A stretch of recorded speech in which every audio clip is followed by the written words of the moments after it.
Stewart, with less than 48 hours to go before we find out whether or not we've been successful in our bid to be a host city for the UEFA Euro 2020 Championship finals, how confident are you feeling? Well, excitement's building. We've put a huge amount of work into this project over the last 12 months, and it's really been a team effort. We're very grateful to the support of the Scottish Government, Glasgow City Marketing Bureau, Events Scotland and Hampden Park, as well as a number of other suppliers to the Scottish FA, and it really has been a mammoth effort to try and get that bid in, but we're very pleased with the outcome. Clearly the Exco will decide which city gets the bid, and 13 places are up for grabs, but we've done as much as we can at this stage in time. Best case scenario, what would be the key factors in a successful bid?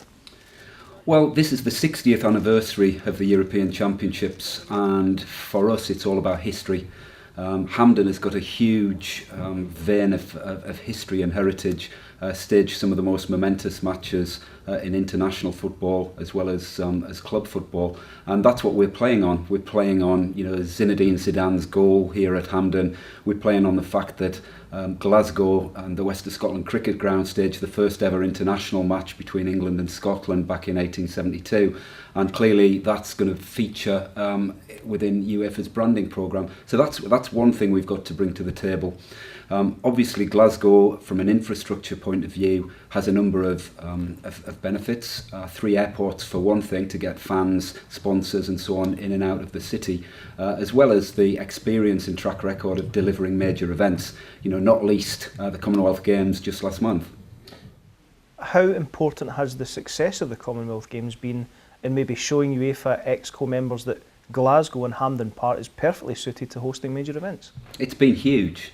Undoubtedly, Glasgow is now on the global map, having delivered a fantastic Commonwealth Games, and I think the organisers, Glasgow 2014 and the city, should be incredibly proud of what they've achieved.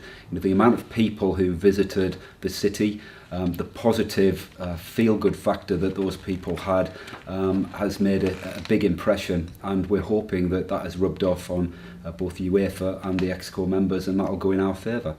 I'd like to separate some fact from fiction in terms of the UEFA qualitative evaluation that was published last week.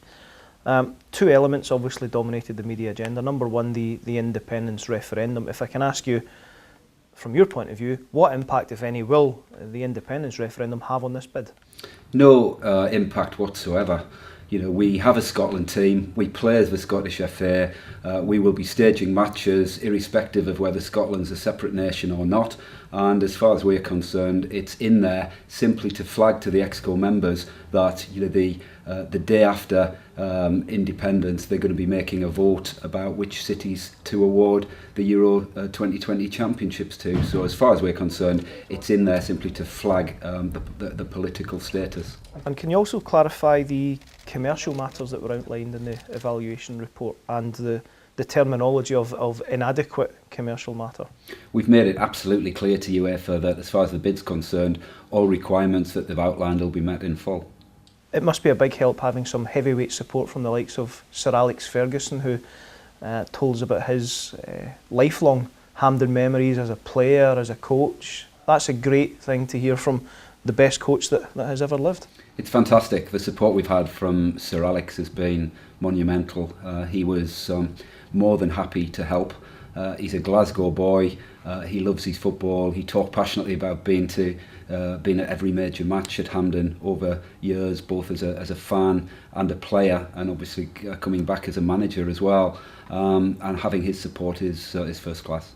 And just finally, what would a successful bid mean to the feel-good factor that's currently being developed by Gordon Strachan and the Scotland national team? Well, every little helps. What we are seeing is Glasgow on the stage, on the world stage, as a major event city. Having the 60th anniversary of the European Championships here in Glasgow will be huge, and what better way for us to celebrate qualifying for a tournament than to have the players from our performance school playing in the Scotland team under Gordon's leadership, having qualified for the European Championships. That's the vision, that's what we want to deliver, that's what we've all got our hearts set on, and let's hope we can do it.